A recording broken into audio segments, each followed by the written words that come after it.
오늘 함께 나눌 말씀은 왕이 체포되시다, 왕이 체포되시다, 이 제목을 가지고 함께 은혜를 나누려고 합니다. 오늘 읽은 말씀은 우리에게 상상을 하도록 해주는 그런 내용입니다. 이렇게 한 무리의 이제 군인들이 칼과 창과 몽둥이를 들고 한밤중에 살곰살곰 지금 예수님에게로 다가가는 장면입니다.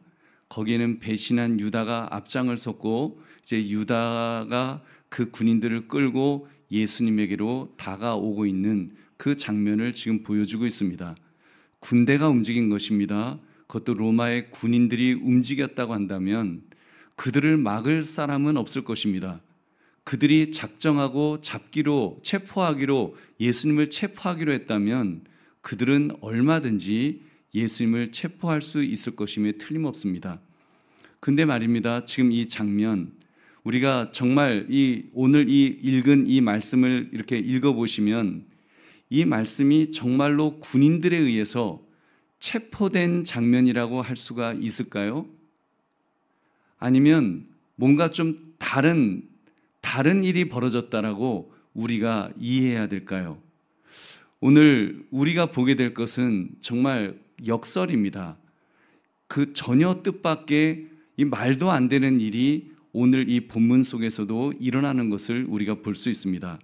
체포당하는 듯 보이지만 실은 모든 것을 통제하시는 분이 우리 예수님이신 줄로 믿습니다. 무기력하신 것 같지만 사실은 무기력하신 것이 아니라 만유의 주권자가 되셔서 예수님은 하나님으로 그곳에 계신 줄로 믿습니다. 바로 그 예수님에 관한 이야기를 나누려고 합니다. 세 가지를 살펴보겠습니다. 첫 번째로 예수님은 스스로 앞으로 나아가셨습니다. 스스로 앞으로 나아가셨다. 우리 4절 말씀 같이 읽겠습니다. 시작. 예수께서 그 당할 일을 다 하시고 나아가 이르시되 너희가 누구를 찾느냐? 아멘. 여러분 이 구절을 이렇게 자세히 읽어보시면 나아가라고 하는, 나아갔다, 예수님이 앞으로 나아갔다라고 하는 그런 내용이 나옵니다. 이 단어가 핵심입니다. 예수님이 앞으로 나아갔다. 지금 예수님께서 가룟 유다가 배신하여 유다 지금 군인들을 끌고 지금 체포하러 오는 그 상황을 예수님이 다 아셨다고 했습니다. 그러니까 지금 군인들이 나를 잡으러 오는구나 다 아셨습니다. 그런데 예수님은 도망가지 않으셨습니다. 숨지 않으셨습니다. 오히려 적극적으로 스스로 앞으로 걸어 나가셨다. 지금 그것이 오늘 본문의 내용입니다. 이것은 강제로 끌려서 체포되는 그런 내용이 아니죠. 여러분 이것은 자발적 희생이라고 보아야 하는 것이 더 맞는 이해가 아니겠습니까? 사실 예수님이 올리브나무 사이에 숨기로 말하면 얼마든지 숨을 수 있으셨습니다. 한밤중에 깜깜한 밤에 숲속에서 얼마든지 나무에 숨으면 횃불로 아무리 찾으려고 해도 못 찾죠. 찾을 수 없습니다. 그런데 예수님이 자발적으로 나가셨기 때문에 이것은 도망이 아니라 순종인 줄 믿으시기 바랍니다. 그날 밤 예수님의 동선을 여러분 한번 보십시오. 먼저 기드론 시내를 건너셨다라고 했습니다. 우리 1절 말씀 같이 읽겠습니다. 시작. 예수께서 이 말씀을 하시고 제자들과 함께 기드론 시내 건너편으로 나가시니 그곳에 동산이 있는데 제자들과 함께 들어가시니라. 아멘. 기드론 시내를 건너가셨다. 지금 사도 요한은 이렇게 기록하고 있습니다. 여러분 기드론 시내가 어떤 곳인가 하면 예루살렘 성전에서 제사를 지내게 되면 그 제물을 잡죠. 소나 양을 잡으면 그 피가 이제 콸콸 흘러내릴 거 아닙니까? 그 피가 흘러내려서 바로 이 기드론 시내로 흘러내려가는 겁니다. 그러니까 유월절 같은 때는 완전히 그 기드론 시내는 막 그 핏물이 줄줄줄 거기에 막 쓰레기 이렇게 좀 그런 쓰레기들도 같이 줄줄줄 내려오는 바로 그런 그 시내가였습니다. 지금 그 시내가를 예수님께서 지금 건너셨다. 그 시내를 건너셨다라고 하는 데는 중요한 신학적 어떤 그 강조가 있습니다. 그러니까 그냥 단순하게 예수님이 기드론 시내를 건너셨다 이런 내용이 아니라 거긴 신학적인 의미가 있는데 옛 언약에서 새 언약으로 가시는 옛 언약의 피를 넘어서 이제는 새 언약의 피를 흘리실 그 예수님의 모습을 상징적으로 지금 보여주는 것입니다.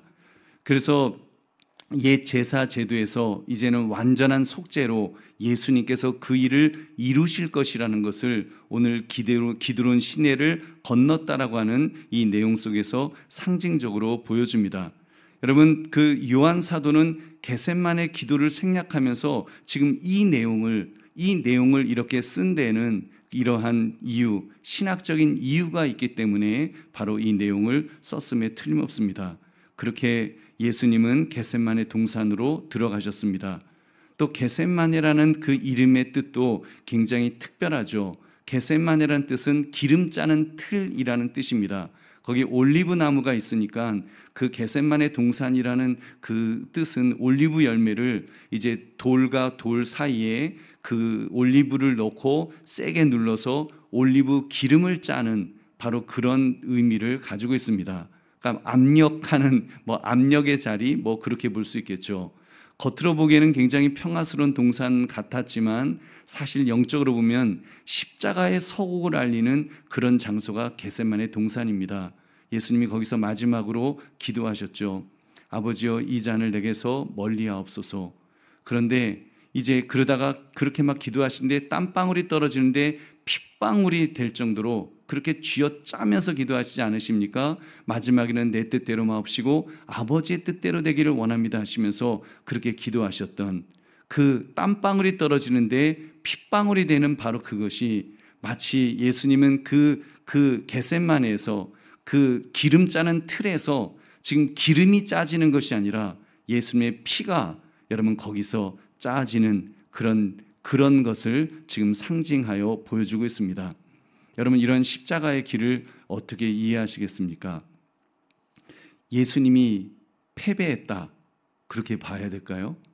그런 사람들도 있어요. 신학자들 중에서 예수님은 실패했다, 실패한 혁명가다, 그렇게 말하기도 하는데 여러분, 영적으로 그렇지 않습니다. 예수님이 패배한 것이 아니라 예수님의 승리, 하나님의 승리인 줄 믿으시기 바랍니다. 여러분, 인간의 뜻이 무너지고 하나님의 뜻이 세워지는 바로 그 자리였습니다. 그래서 예수님도 육신을 가진 예수님께서 내 뜻대로 마옵시고 아버지의 뜻대로 되기를 원합니다. 그래서 사람의 뜻은 다 거기서 무너지고 하나님의 뜻이 세워지는 여러분 그 자리가 겟세마네 동산이었고 십자가의 바로 그 길인 줄 믿으시기 바랍니다. 여러분, 그렇게 예수님은 스스로를 이렇게 내어주셨습니다. 요한복음 10장 18절 여러분 같이 읽겠습니다. 시작. 이를 내게서 빼앗는 자가 있는 것이 아니라 내가 스스로 버리노라. 나는 버릴 권세도 있고 다시 얻을 권세도 있으니 이 계명은 내 아버지에게서 받았노라 하시니라. 아멘. 그래서 계속하여 이 사도 요한은 이 공간복음 중에서 마테마가 누가복음이 아닌 요한복음을 쓴 이 사도 요한은 예수님께서 스스로 버리셨다, 스스로 그 목숨을 버리셨다라는 것을 강조하고 있습니다. 내가 스스로 버리노라, 스스로 버리노라. 지금 군인들 앞에서 너희는 누구를 찾느냐 하시면서 내가 그니라라고 말씀하시는 그 예수님은 스스로 예수님의 생명을 버리신 줄로 믿습니다. 너희가 누구를 찾느냐 이렇게 그 묻는 질문도 그냥 질문이 아닙니다. 여러분, 그리고 이런 기록을 쓰고 있는 것도 마태, 마가, 누가복음에는 없는 내용입니다. 예수님이 너희는 누구를 찾느냐, 내가 그니라, 이런 이야기들을 다른 복음서에서는 하지 않습니다. 그냥 가룟 유다가 입 맞췄다는 그 아주 그 해괴한 그 내용, 정말 치사스러운, 아주 예수님을 3년간 따라다니던 그 인간이 예수님에게 정말 예수님을 사랑한다는 표현인 그런 가장 높은 차원의 호감을 나타내는 인사를 예수님에게 하면서 예수님을 배신했던 그런 장면만 나옵니다. 그러니까 마태, 마가, 누가복음을 보면 예수님이 실패하셨나, 배신당하셨나, 세상으로부터 당하신 것인가, 이렇게 오해할 수 있지만 지금 요한복음, 요한사도는 그렇지 않다라는 것을, 정말 요한은 스스로 예수님께서 목숨을 버리셨다는 것을 강조하는 것입니다. 너희가 누구를 찾느냐, 이 질문은 단순한 질문이 아니고 주도권을 잡으신 분이 지금 그 숲속에서, 그 산속에서 주도권을 잡으신 분이 하시는 말씀인 것입니다. 통제권을 쥐고서 하시는 말씀입니다. 그 통제권을 쥐고서 스스로 체포되신 분이 우리 예수님이신 줄 다시 한번 믿으시기 바랍니다. 여러분, 그러므로 스스로 앞으로 나오시며 모든 것을 내어주신 그 주님께 감사하시기를 주님의 이름으로 축원합니다. 두 번째, 내가 근이라고 하심으로 만유의 권능을 보이셨습니다. 만유 위에 계시는 하나님이심을 보이신 것입니다. 5절 말씀 같이 읽겠습니다. 시작. 대답하되 나사렛 예수라 하거늘 이르시되 내가 근이라 하시니라. 그를 파는 유다도 그들과 함께 섰더라. 아멘. 내가 근이라. 여러분, 헬라어로는 에고 에이미라고 하는 헬라어 단어입니다. 이것은 단순히 나는 나다라고 하는 I am, 그냥 우리 영어로 I am, who I am 할 때 그 I am 그런 의미가 아니고, 출애굽기 3장 14절에 나오는, 여러분 아시죠? 모세에게 하나님께서 나타났을 때 하셨던 말씀이 이것입니다. 스스로 있는 자, 바로 내가 여호와 하나님이다라고 말씀하실 때 스스로 있는 자, 그게 바로 헬라어로는 에고 에이미가 되는 것입니다. 그러니까 예수님은 지금 신적인 계시, 예수님이 신적인 분이시라는 것을 나타내 보여주신 것입니다. 나는 나다라가 아니라 나는 바로 여호와 하나님이다라고 하는 것을 우리 주님께서 밝혀주신 줄로 믿습니다. 그렇게 하자 놀라운 일이 벌어졌습니다. 6절 말씀을 같이 읽겠습니다. 시작. 예수께서 그들에게 내가 근이라 하실 때에 그들이 물러가서 땅에 엎드러지는지라. 아멘. 여러분, 이게 상상이 되십니까? 지금 내가 근이라라고 할 때 지금 그 군인들이 보세요. 물러가서 땅에 엎드러지니라. 여러분, 이게요 그냥 뭐 아무 말도 아닌 게 아니라 이게 굉장한 일입니다. 최고로 훈련된 로마 군인들. 여러분, 군인들은 사람과 사람이 대치하면 어떻게 합니까? 아주 그냥 딱 경계를 하죠. 경계를 해서 조금이라도 허점을 안 보이도록 그렇게 하는 훈련받은 사람들이 군인입니다. 근데 군인이 뒤로 물러서면서 그 자리에서 엎드러진 것입니다. 이 지금 집단적으로 이 사람들이 뒤로 루룩 물러가면서 그냥 그 자리에 퍽 하고 엎어진 거예요. 이거는 죽는 겁니다. 그 사람들이 그거는 자기 의지로는 절대로 할 수 없는 행동이죠. 여러분, 하나님 예수님께서 지금 에고 에이미, 나는 바로 여호와 하나님이다라고 말씀하실 때 그들이 그 신적 권위 앞에 꼬꾸라진 줄 믿으시기 바랍니다. 그래서 그들이 꼬꾸라졌어요. 그 말씀의 권위에, 그 임재의 능력 앞에 그들이 그 앞에 압도당한 것입니다. 예수님을 체포하러 왔다가 오히려 예수님의 말씀에 압도되는 그 모습을 보였습니다. 그러니까 누가 누구를 체포한 겁니까? 칼과 몽둥이를 든 무리들, 그들이 예수님을 체포한 것입니까? 그렇게 보일지는 몰라도 아닙니다. 진실은 정반대입니다. 누가 먼저 질문했습니까?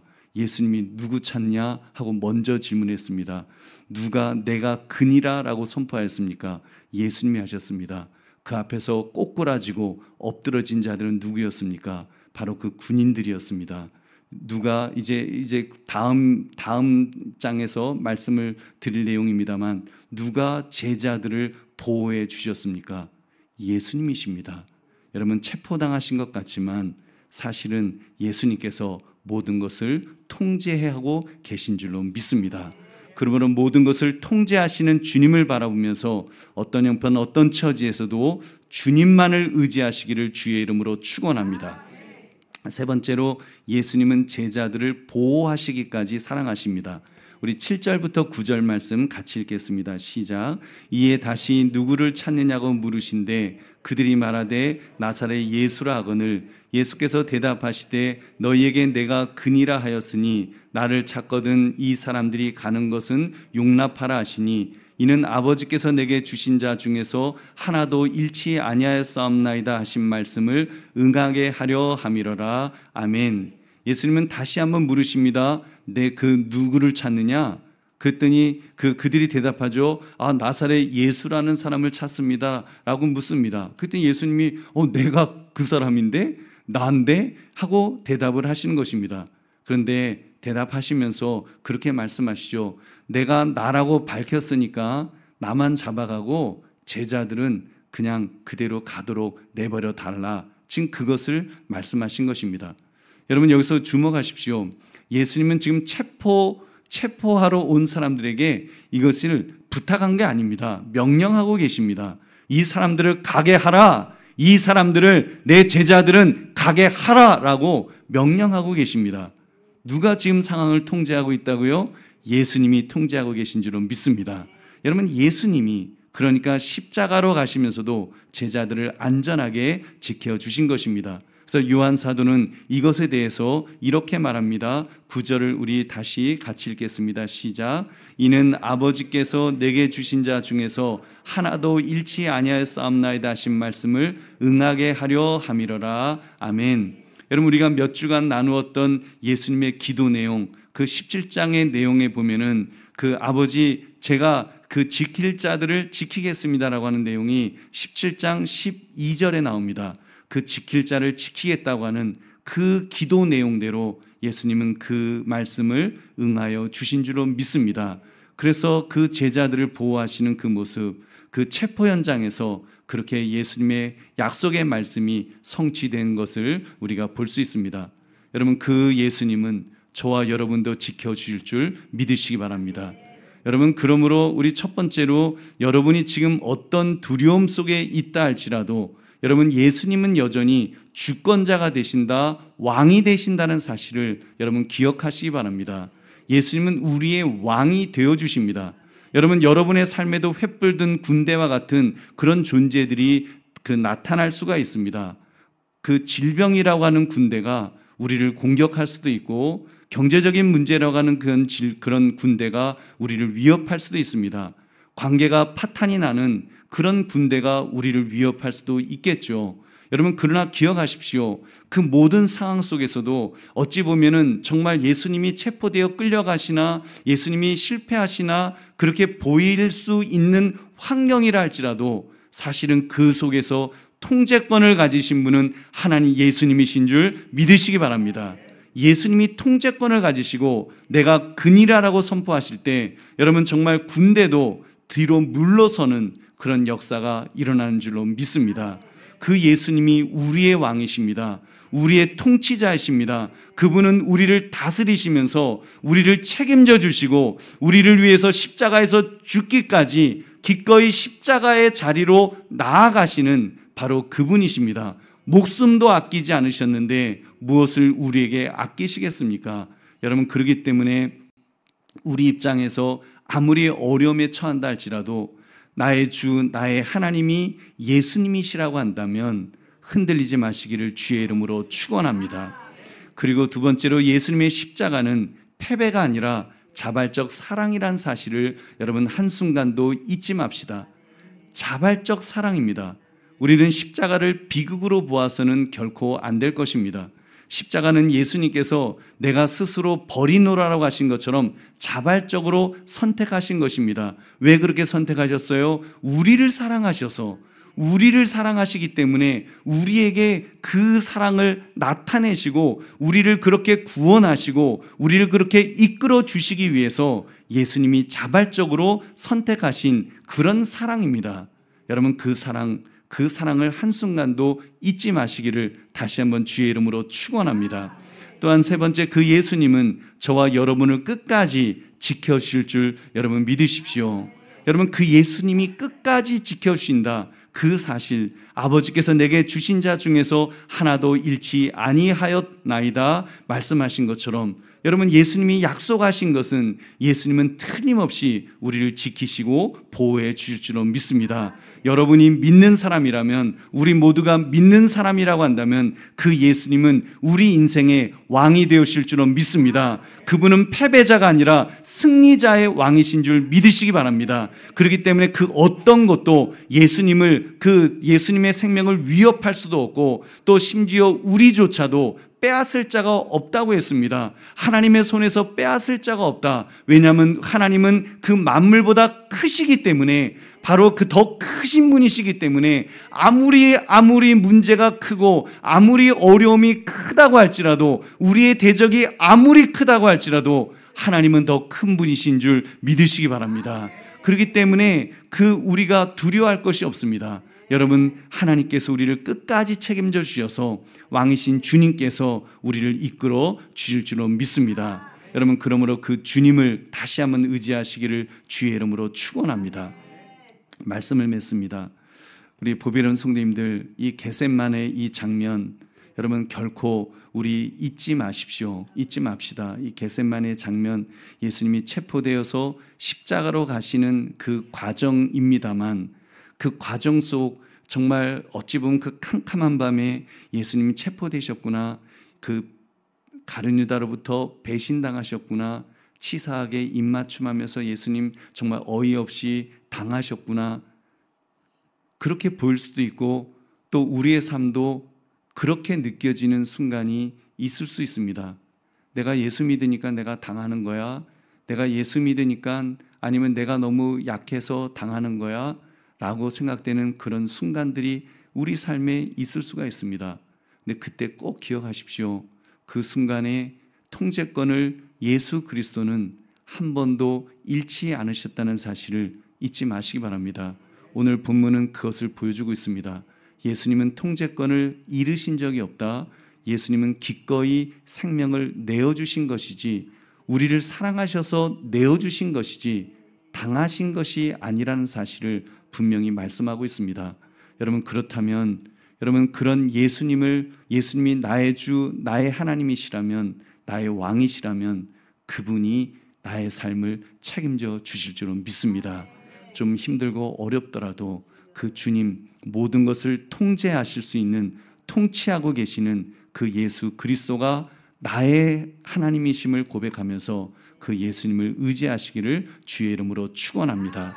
그러므로 왕이 체포되시다 이 제목처럼 스스로 체포되어 우리를 위하여 십자가에서 죽으신 그 예수님을 통하여서 그 예수님이 나의 주, 나의 하나님이심을 고백하며 그 주님을 붙드시기를 주의 이름으로 축원합니다.